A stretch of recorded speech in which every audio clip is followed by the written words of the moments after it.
Good afternoon, and actually good morning to those of you on the West Coast. Welcome to our first live lessons for students. We're going to use zombies to explore the spread of a disease, which should be pretty interesting. It looks like we've got a large number of you guys out here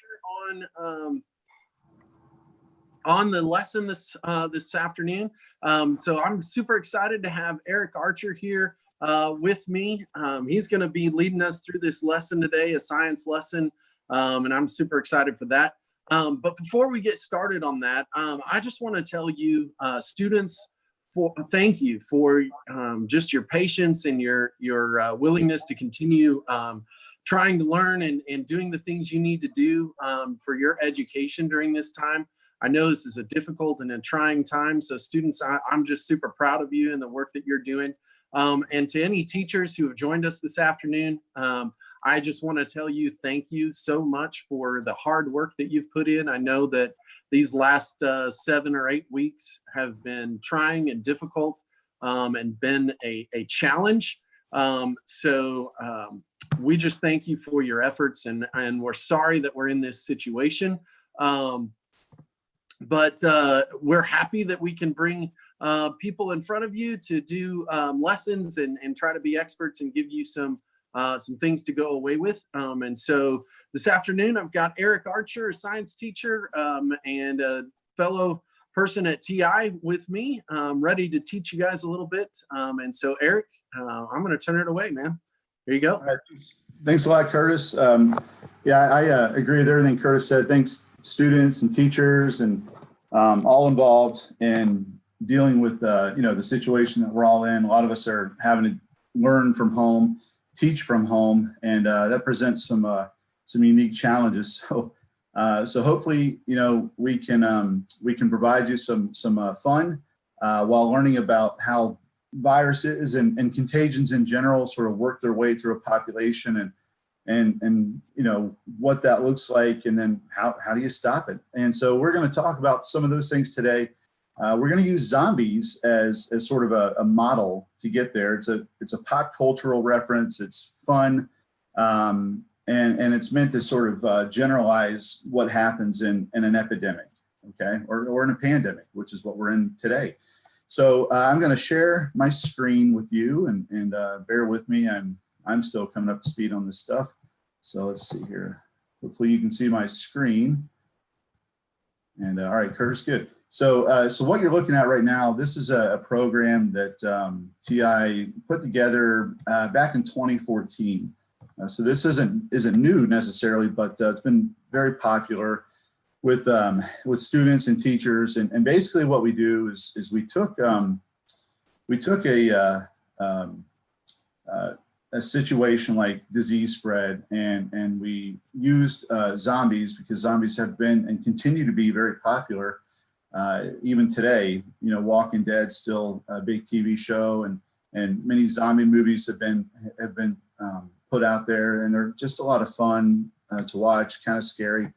So we took all of that and we made it into an activity. And so today what I'm going to teach you is a little bit of biology around the anatomy of a brain, human brain. And we're also going to look a little bit about how diseases go through an actual population. But before we get to that, we have to talk about the origin story of this lesson. And the origin story starts with a website we created called STEM Behind Hollywood. And basically this was a partnership we had with the National Academies of Science. And they have a division called the Science and Entertainment Exchange, where they contract real scientists and engineers and doctors, medical professionals, to consult on movies and popular TV shows. So if you ever saw the movie Thor, Marvel Thor, the Science and Entertainment Exchange, they're responsible for making sure Natalie Portman's character was an astrophysicist. The original script, they actually had her as a nurse. And so they helped explain sort of that rainbow bridge as a wormhole, as a connection between different parts of the universe. So they help bring a little more legitimacy to the movies that you see on TV. So it's a lot of fun. Well, we worked with a fellow by the name of Dr. Steve Schlossman, And Dr. Schlossman, this is a picture of him here, hopefully you can see this, is a professor at Harvard. He teaches at the medical school. He teaches psychiatry to doctors that are in training.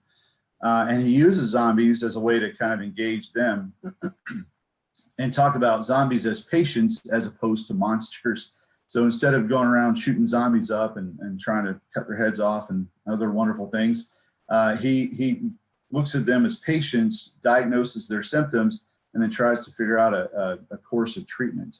And he wrote a book, and this is a shameless plug here for Dr. Schlossman's book, but if you get time, you'll want to check this out. Hopefully you can see this. Let me see. Yeah, okay. So the Zombie Autopsies, Secret Notebooks of the Apocalypse. It's a short book, not too long, great read. If you're into zombies, I highly recommend it. You can get it on, all the websites where they sell books and things like that. So check that out. But the activity we're going to go over today is based on his book.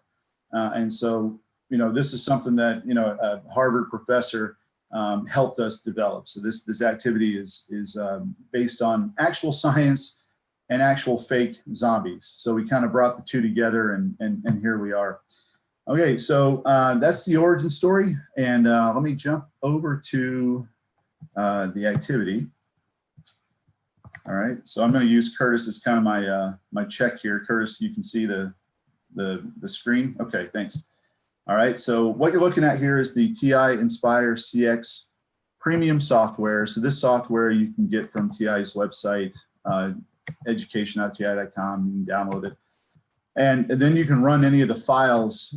Zombie Apocalypse is one of them. There's also a sequel where the humans strike back, but we don't have time for the sequel today. You'll have to check that out on your own. But basically, you can run these files within the software or a TI-Nspire CX graphing calculator. All right, so here's the scenario. So a new virus has been discovered that affects the brains of humans, turns them into zombies. Epidemiologists are trying to figure out what's going on, help stop the outbreak.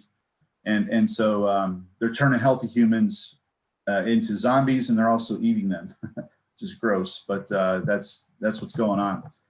And so there's some background information on how the virus affects people. So just about every contagion, viruses, bacteria, they may affect you in some way. They may not affect you at all. You may not even know they're inside your body. Your immune system does a good job of fighting them off. But a lot of times that's not the case. A lot of times the virus may affect you, and so in this particular case, again, this is kind of fake. This is a fake virus. This is in no means a real virus, but this zombie virus, it can find a home in a pretty important part of your body, which is the brain. And so there are 4 areas of the brain that the virus attacks, and it's the cerebellum, the hypothalamus, the frontal lobe, and the amygdala. So these are all real parts of your brain, and I'm going to show you a picture of those here in a second. So this is a sort of a cutaway of a human brain. So the green area, that's your frontal lobe. It's in charge of intelligence and problem solving. So the zombies don't have a whole lot of intelligence and problem solving. So we can infer that the green part, that frontal lobe, it's probably affected by this virus. This blue part right here, the cerebellum, is in charge of balance and coordination. So if you've ever wondered why these zombie movies portray zombies as sort of these things that just kind of lumber along, well, it's because their cerebellum's probably affected, okay? And before I go any further, I'm gonna pause real quick, because for all the zombie fans out there, and this is a question for the audience, what was the first zombie movie ever made? I'm gonna give you a couple of hints. It's black and white, and it was made in 1968. So if you have an answer to that question, just go ahead and put it in the chat. We'll see how many real zombie fans there are out there. I'm challenging you guys a little bit.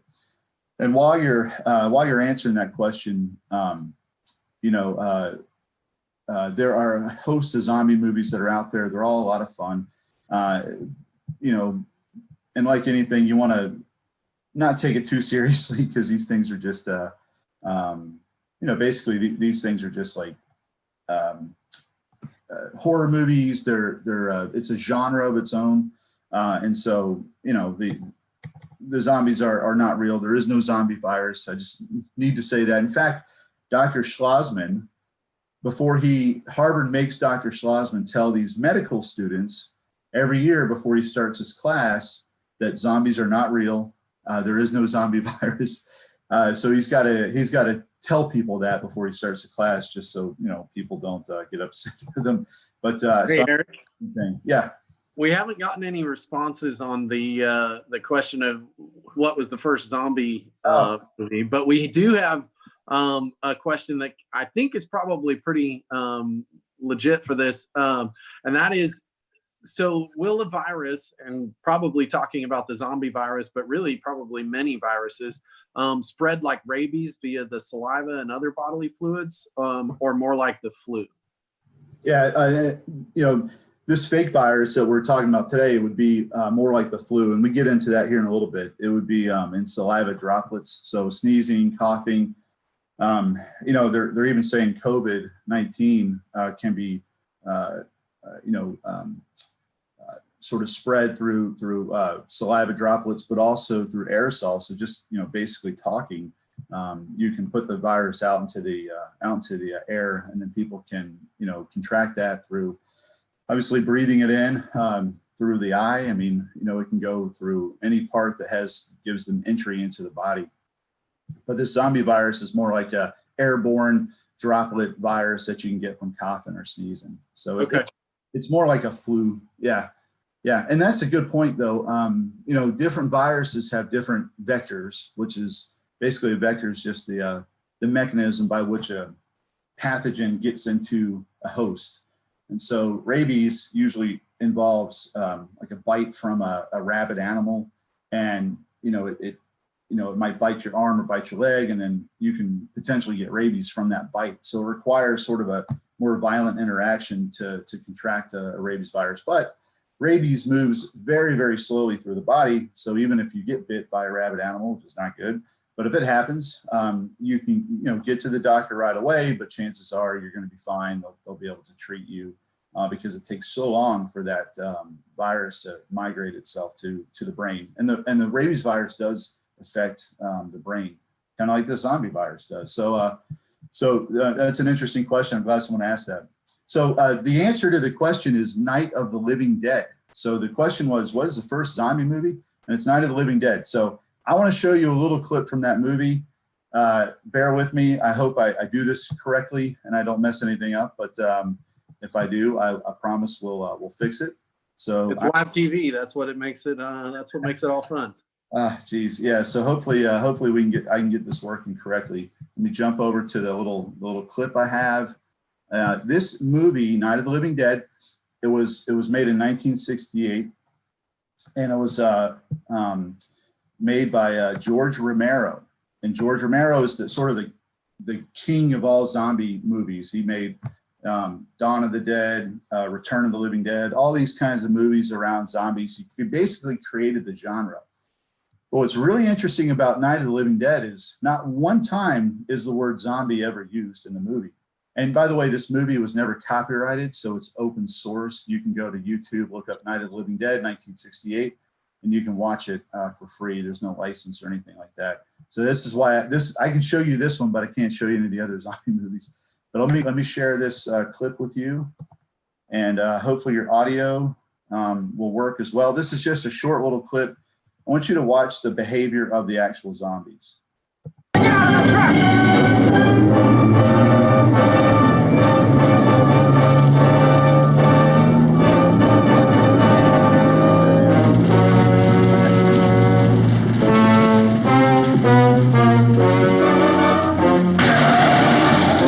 So you may have noticed I'm going to stop sharing that clip with you, and hopefully you saw the zombies I was referring to in the clip there.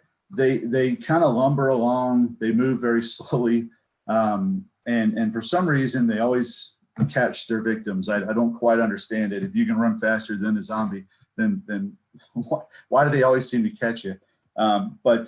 Anyway, George Romero, the guy who made this movie, He did it with about $10,000, which you may be aware, today's standards, that's not a lot of money to make a movie. And he did it while he was also the cameraman for the Mr. Rogers children's television show. So he was the cameraman for that kids show. And then in his spare time, he's making gory zombie movies, which is a little bit of interesting trivia. So now your zombie street cred just got a whole lot higher. You're welcome. So let's get back to the activity and talk about these areas of the brain. So the cerebellum, balance and coordination. So this might explain why zombies sort of lumber around. If their cerebellum's affected, if it's negatively affected, they're probably not going to have very good balance or coordination. That's why they just kind of move around slowly.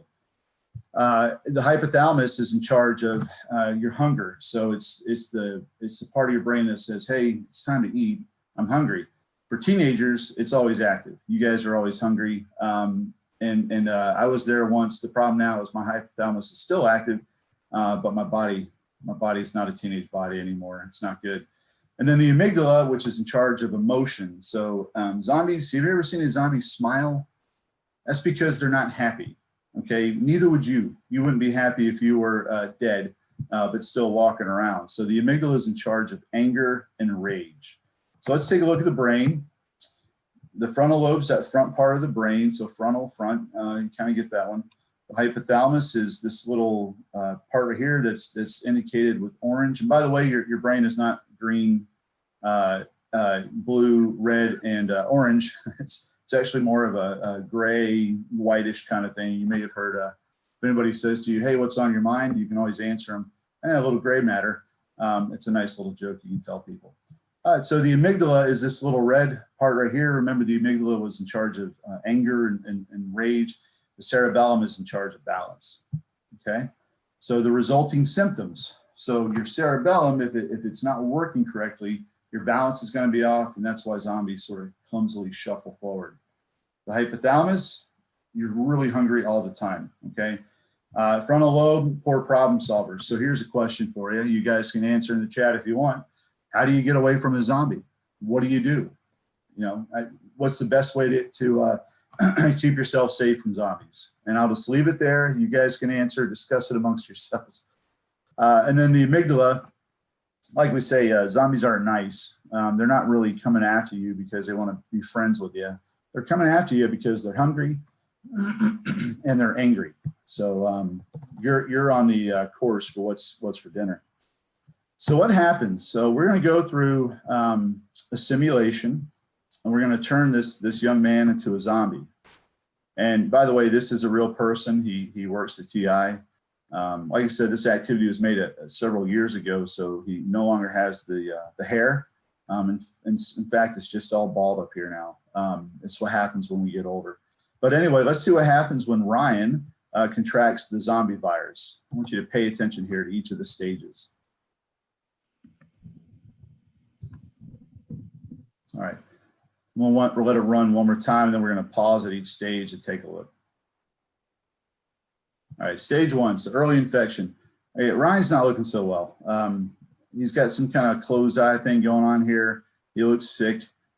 His brain, you can see that frontal lobe, it's not doing well. It's starting to shrink a little bit, and so is that cerebellum. You can see that gap between the cerebrum and the cerebellum right there. Not good. Let's go to the next stage. All right, so stage two, the frontal lobe and cerebellum are degrading. We would say they're going through a process called atrophy, which is basically a degradation of tissue, and so they're shrinking. Now, guys, this is a stylized representation. If anybody's frontal lobe actually looked like this, they would be dead. This is major damage. This probably wouldn't be. This is definitely not real, and this person would not be alive after that. So, but we're using this as a way to kind of emphasize, more exaggerate what's happening. All right. So the hypothalamus and amygdala are stimulated. Well, that's different. Before we said these areas of the brain, the frontal lobe and the cerebellum, they were degrading. They're shrinking. They're atrophy.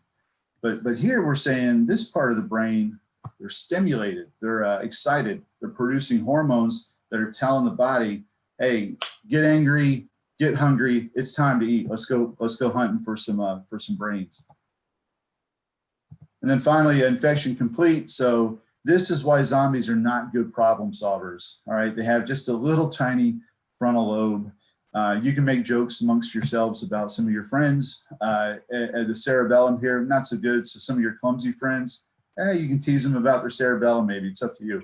And then the hypothalamus and amygdala still intact, highly activated. Zombies are upset. So the virus affects the brain in different ways. The virus hits that cerebellum and frontal lobe in a bad kind of way. It shrinks them, but it excites the amygdala and the hypothalamus. So that's very interesting.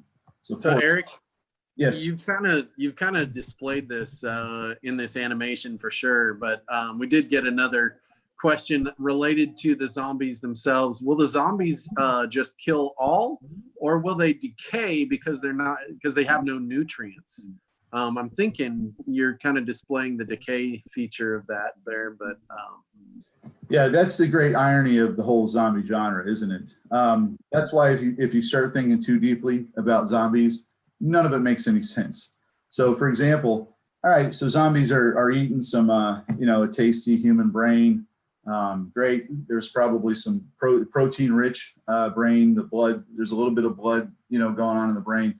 So they're getting some level of nutrition, some nutrients, but their whole bodies are actually going through degradation.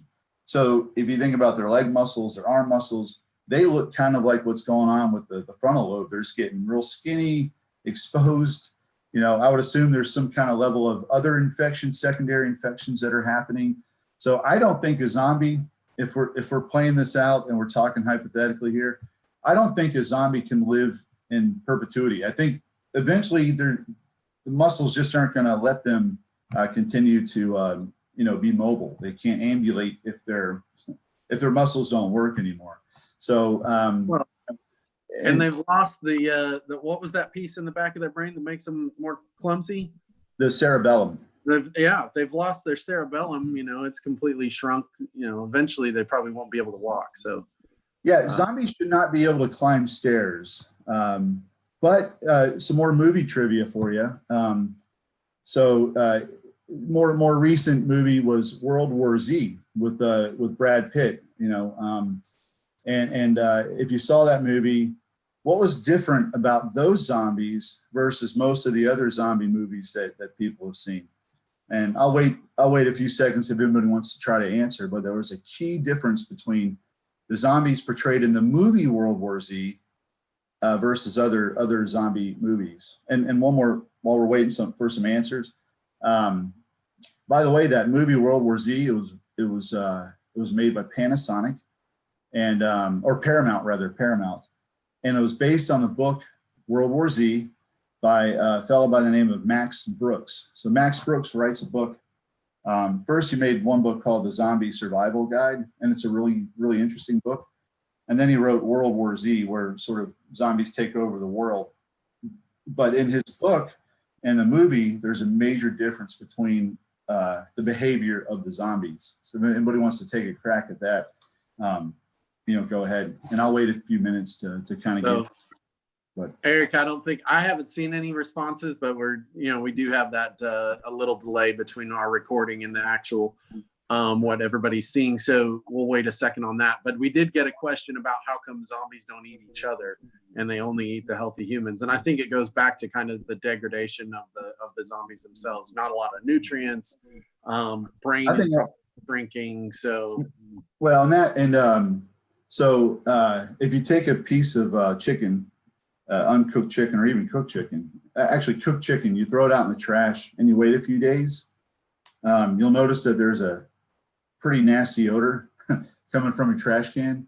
And it's because that piece of flesh, that chicken that you threw away, it's rotten. Okay, it's been infected with bacteria. Bacteria are breaking down the tissues. As a result, they're giving off a gas called putrescine, which is a very unpleasant smell. So if zombies still have their olfactory sense intact, they may not like the smell of one another, and they're going after that fresh meat. So that would be my answer. But again, we're all in make believe here, so you can come up with your own rationale for it. But putrescine, is that where the root putrid, like the word putrid smell, comes from? Do you think? Are they? Yeah, I think Surely they're related. it's named after the word putrid because to humans it's a horrible smell, but not to all organisms. To flies, blowflies in particular, it smells wonderful. It's like having a fresh cooked meal in front of you. So scavengers really enjoy the smell of putrescine. To their brains, it's like, hey, it's dinner time. It's great. To our brains, it's like, hey, stay away from that because it's going to hurt you, because it's going to make you sick. So some animals have adapted to being able to consume rotting flesh, while other organisms, humans in particular, and most mammals, that's not the case. So that's another interesting topic that you can explore, that zombie sort of reveals and reveal. Well, we haven't gotten any answers on your zombie trivia, so maybe we press on. I'll tell you the answer. So the answer is, and if you get a chance to watch the movie, it is an entertaining movie. If you prefer reading books, I think the book is very good. But the answer is the zombies in the book versus the movie are different because the zombies in the book move slowly, like normal zombies.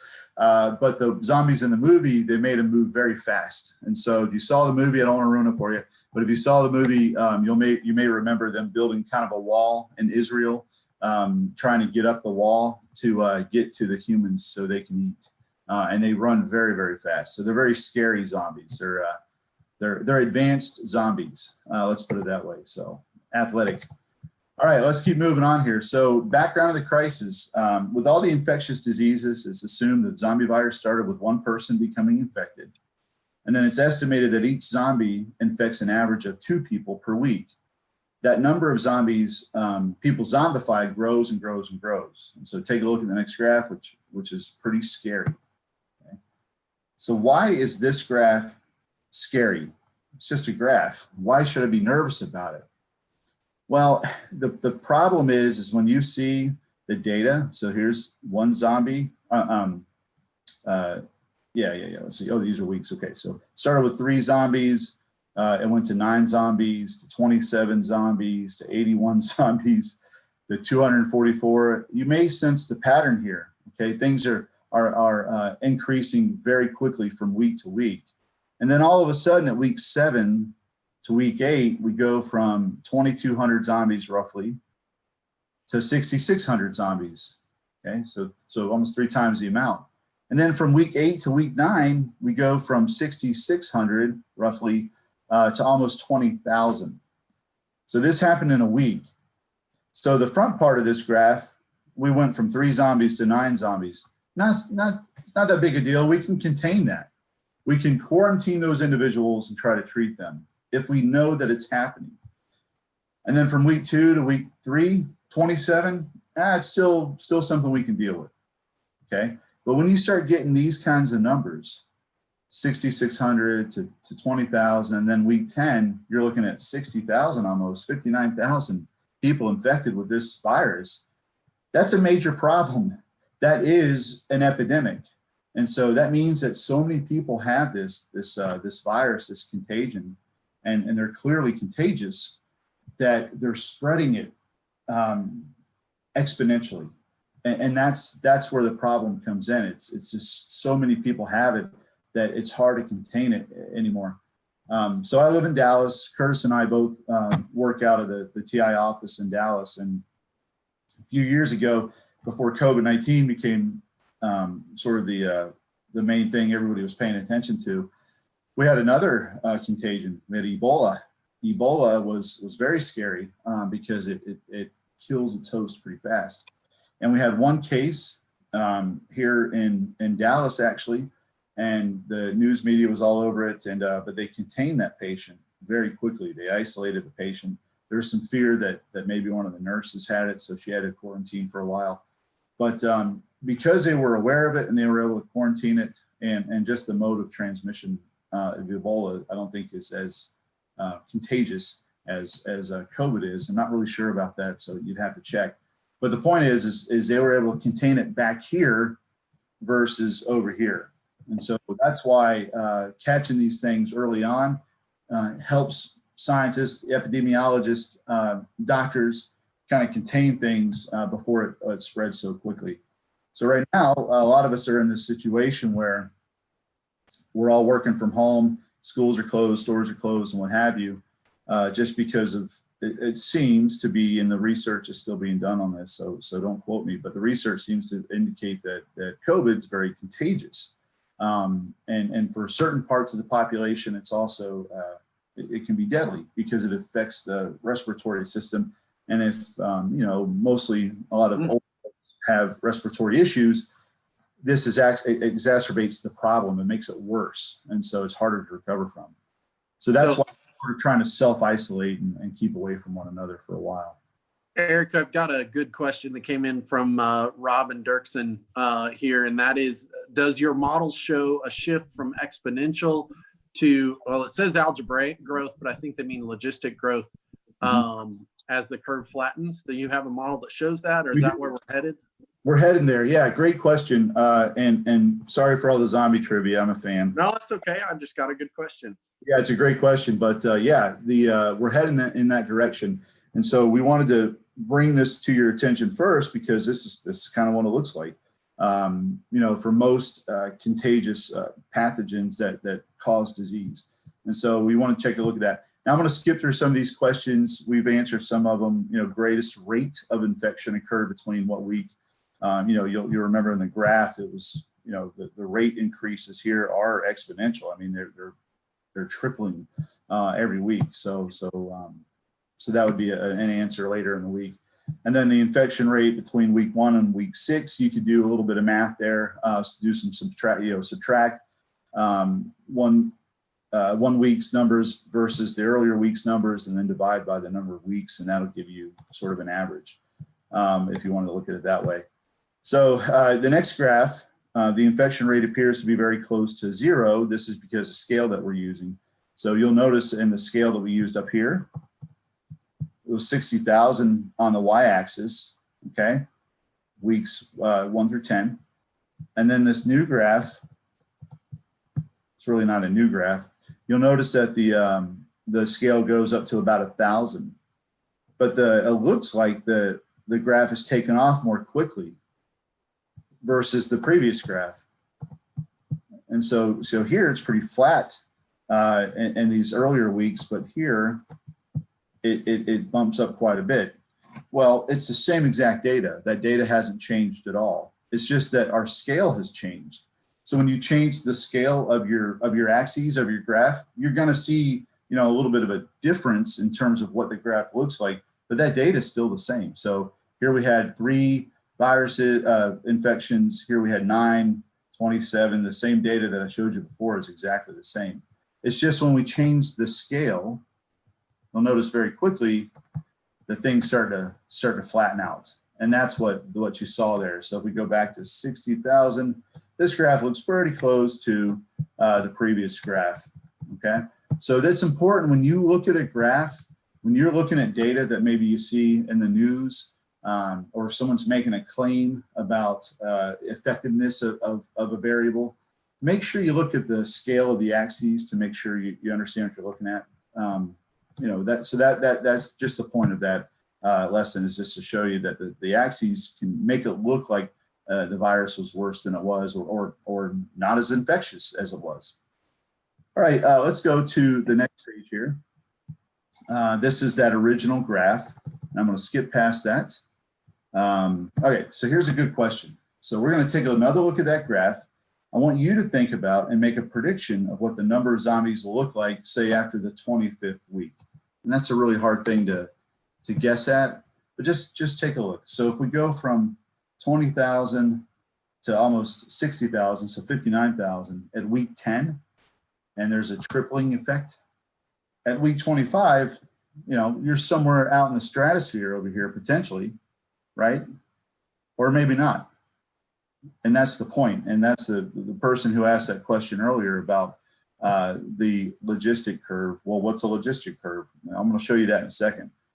Because think about it this way: if you're in a city that has 10,000 people in it, and 8,000, 9,000 of them have been infected by a virus, do you expect the rate to stay the same? In other words, do you expect it to keep going up and up and up?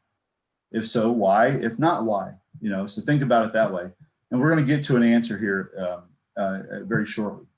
Okay. Yeah, we had that comment that came back in from the same person that said, you know, that the concern is that when modeling epidemiology, growth generally does not remain exponential. And that's exactly what your point you're just now trying to make, is that, you know, in a population of 10,000, you obviously can't get to 60,000.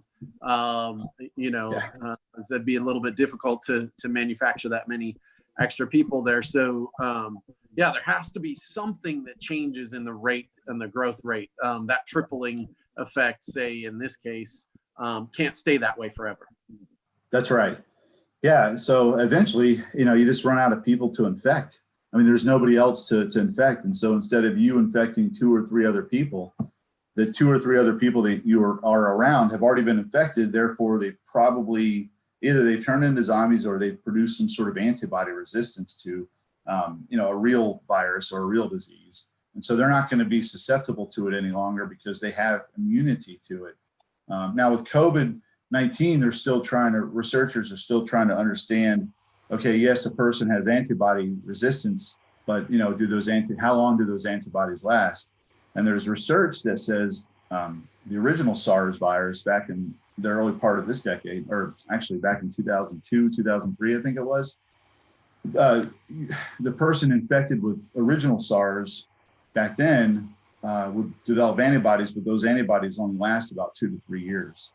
And so it just depends on how the body responds. So for flu, for example, we see this every year. Now there's different strains of flu that require different vaccines. That's why every year it's sort of you're throwing a dart trying to figure out which one's going to be the big culprit and causing people to be sick with flu. But even with flu A, for example, those antibodies in your body, they only last about a year. So that's why every year they tell you to get the flu shot, because they're revaccinating you to the flu, because for whatever reason, your body's immune system does not maintain those antibodies for more than a year. So it's pretty wild. Some antibodies last for a decade. So it just depends on what it is and the sort of biochemistry behind it. That, you know, it's pretty complicated stuff and way too much for this topic. We're talking about zombies, but you know, it just depends. So it just depends on a number of factors, biological factors. All right, so here we are. We're on the next section of this activity, and this is going to answer some of the questions that we got earlier about, you know, sort of the curve. What we're going to do is we're going to run another simulation, and we're going to kind of play it out and see what happens. Now, there's this new concept called virulence, and it's the measure of how effectively a disease-causing agent, so something that if you catch it, chances are you're going to express symptoms, can spread through a population. So high virulence, it's going to spread faster. A low virulence, it'll spread more slowly. So let's see what happens here. So right now I have our virulence set at 4. I've got this little chart to sort of represent a population of people.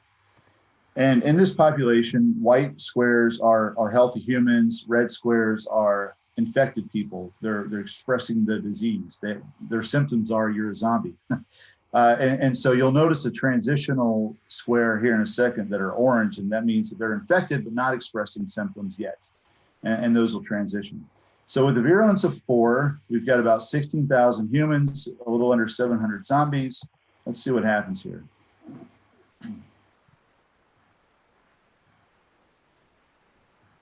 That's pretty scary.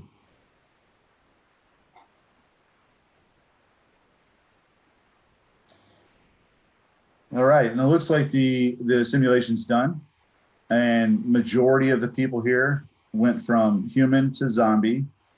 And so now we have about 16,225 zombies. You'll see this little chart here. Now it looks very exponential here, but then what happens at the top? It starts to flatten, okay, and it starts to level off. Because, and we can offer some interesting explanations as to why these humans were not infected. Perhaps they're, you know, in a house, perhaps they're using personal protective equipment appropriately. You know, maybe they have natural immunity to this particular virus. You know, I don't know. There are several explanations that we could explore. Now let's try this. I'm going to reset the simulation, and I want to you know, I'm a guy. I want to see what happens in the most extreme scenario. So I'm going to press play. Virulence set at 10. And look at the gaps between these dots. The bigger the gap, that indicates the faster the rate, right? So we're growing the zombie population very, very quickly. And so we go exponential very fast right here.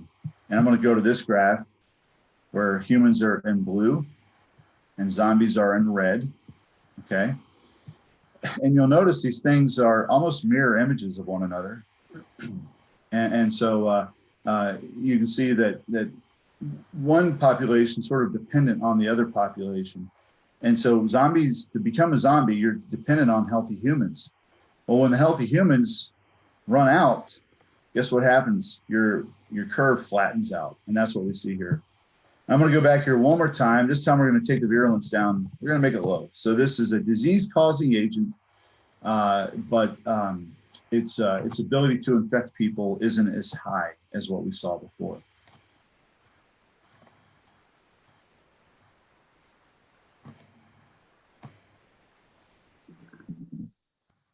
So things are moving a bit more slowly now.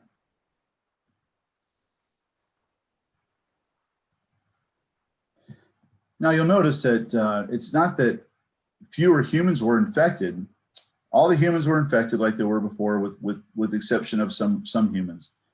It's how quickly they got the virus. And so, you know, it's a rate issue. And I think we're going to have one of these talks, zombie talks, next week as well. I think Curtis is going to run that one, and he's going to explore more of the mathematics behind what's happening here. And so that'll be a good discussion to tune into, especially from a math student perspective. But you'll notice that the interaction before, when we were at 1, the interaction, the intersection between these two happened over here. Now it happens over here. And so it took a lot longer for the population to become infected. Okay. So you know, that's an interesting topic as well. Hey, Curtis, any more questions right now?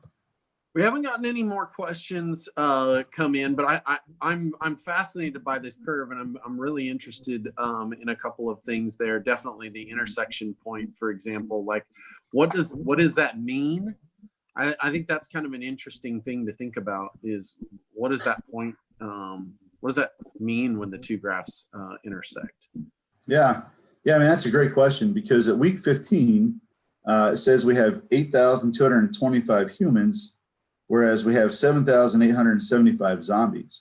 So we almost have an equal number of humans versus zombies. Okay. Mm-hmm. When we get past that intersection, you'll notice that the slope of the graph, that rate of change, it starts to level off more quickly. Okay. And then the rate here does the same thing, kind of levels off more quickly. So the fewer humans you have to infect that are available to infect, you know, the slower, there's a slowdown of the rate of infection naturally. It just kind of makes sense when you think about it. Yeah. Okay, a couple of other questions here that I want to explore with you before we end the presentation. So we say time is the independent variable, but there's no actual unit of time. We did that on purpose. What do you think would be an appropriate unit of time for the spread of say, this zombie virus? And guys, you've been out of school now for close to 2 months, I think. So you can probably answer this question with actual data if you look back at the COVID data and make a comparison. And speaking of which, I do want to, and I'm going to share a picture here with you real quick. Hopefully, like I said, I do this right. Share my screen. Share. Okay, and I want to show you, well, not Night of the Living Dead, you already saw that, but I want to show you something else. So this is H1N1 in 2009. So there's a pandemic in 2009 as well. This flu virus, which by the way, is still happening every year. We still have H1N1 infecting people since 2009. The difference now is that we have a vaccine for it. And unlike other flu vaccines, the H1N1 vaccine works pretty well. We haven't had to change it. This virus hasn't mutated much since 2009. But if you look at these graphs, you'll see the total look how it kind of bumps up quickly.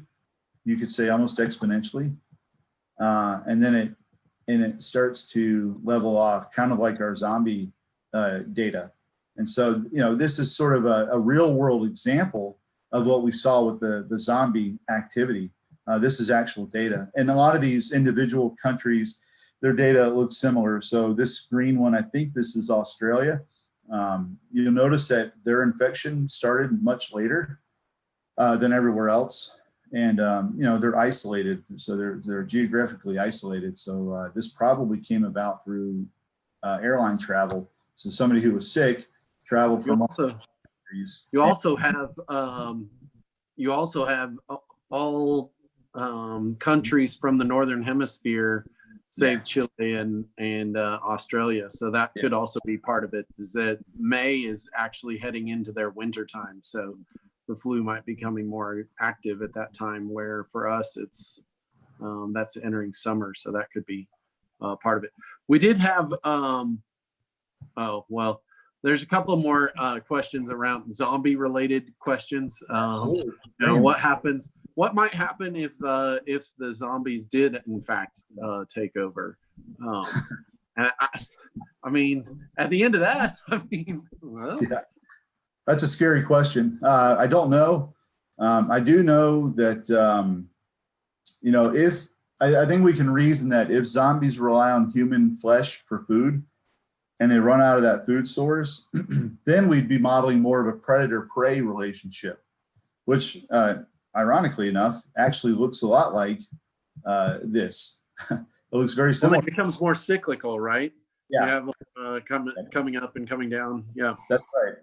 So that's right. Like Curtis just said, so your zombies increase, but your human food supply or infection potential goes to almost zero. So until these humans are able to, reproduce and make more humans and start to bump back up again, your zombie population is going to go down. So if I were to extend this graph over here, I'm sure you can just do it this way. So zombies would start to level off because they don't have any other humans to infect.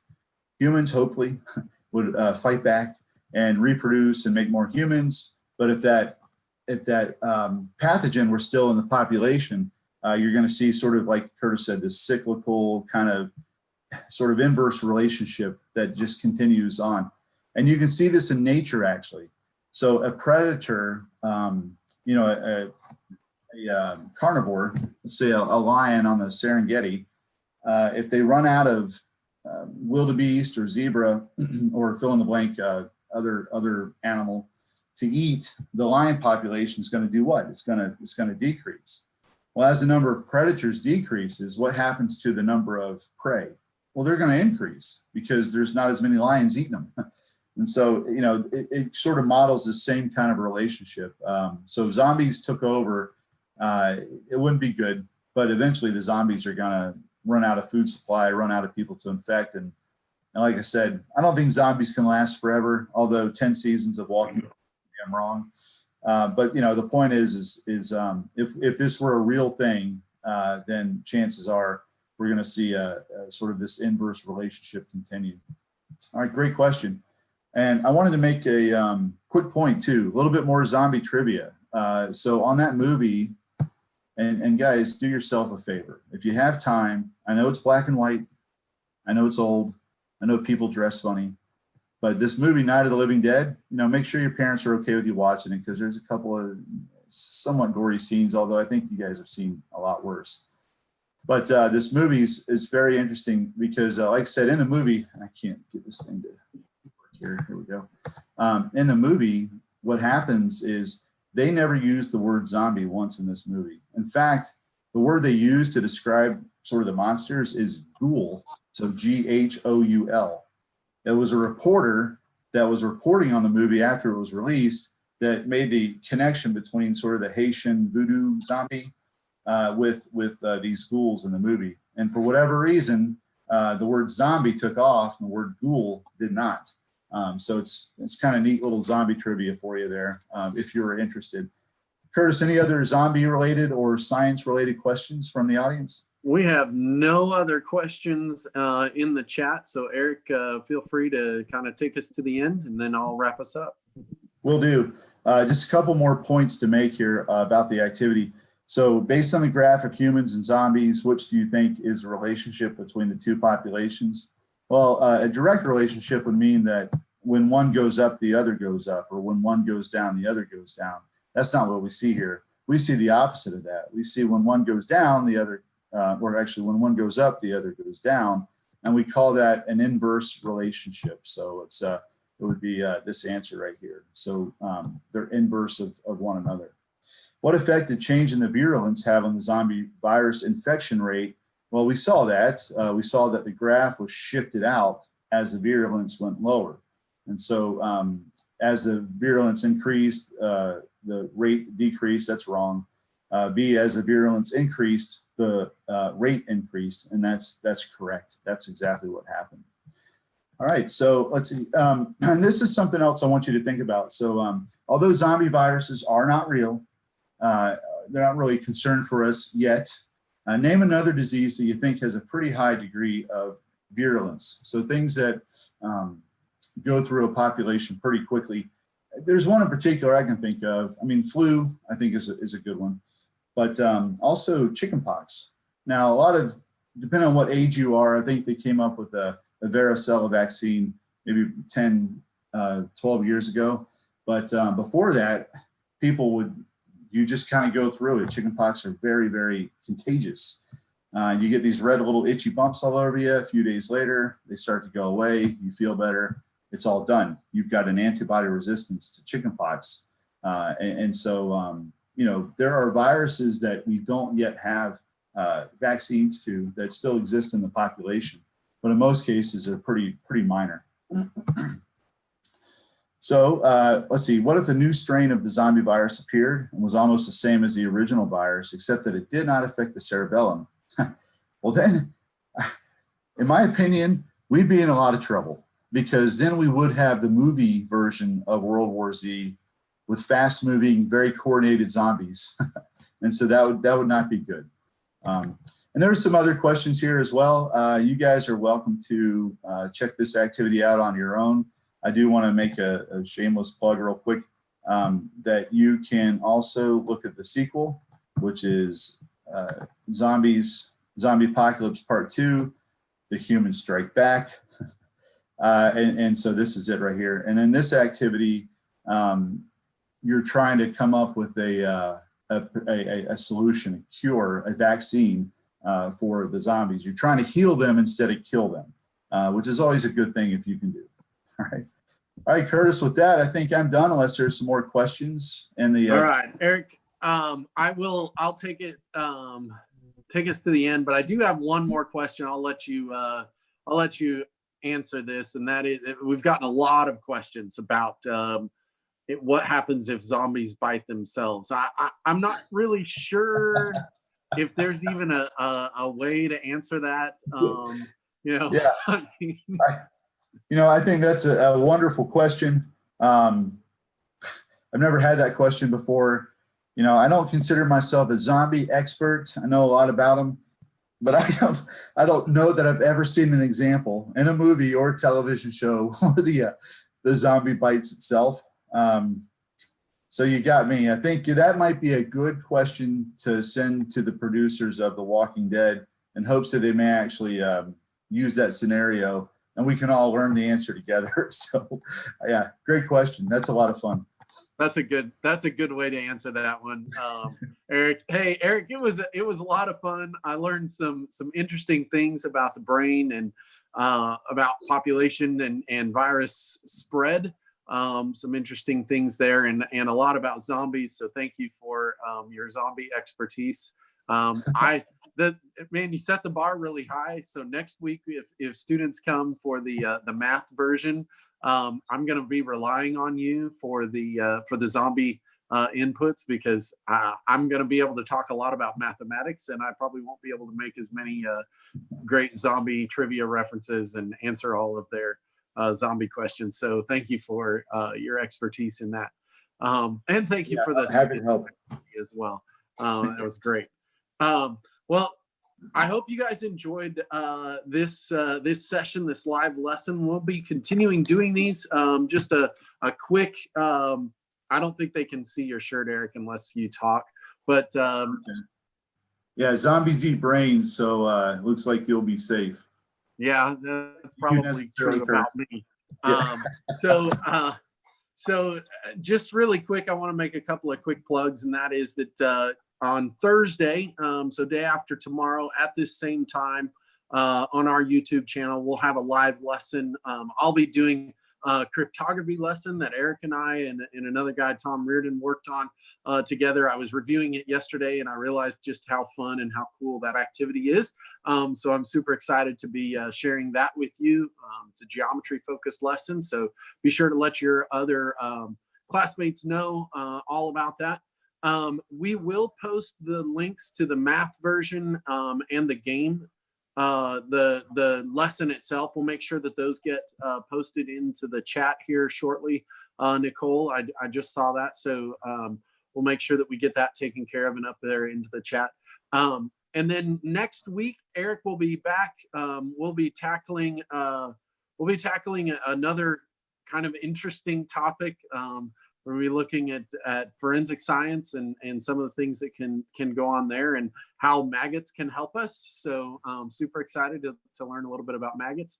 That's going to be awesome. And then finally next week, like we referenced earlier, we'll actually be doing a zombie math lesson. So we'll be taking this same activity that Eric just walked through, but we'll be skipping over some of the cool science stuff, and we'll be looking at the cool math stuff that's in the middle of this activity. So hope you guys can join us. Hope you enjoyed this today. Thank you very much for paying attention. And again, I just want to make sure that I say, stay safe. Make sure that you continue to practice the things that have been helping. And I hope that we're thinking of you guys and want to continue to try to support you in every way we can. So we'll talk to you later. Thanks for showing up. Bye-bye. Thanks, everybody.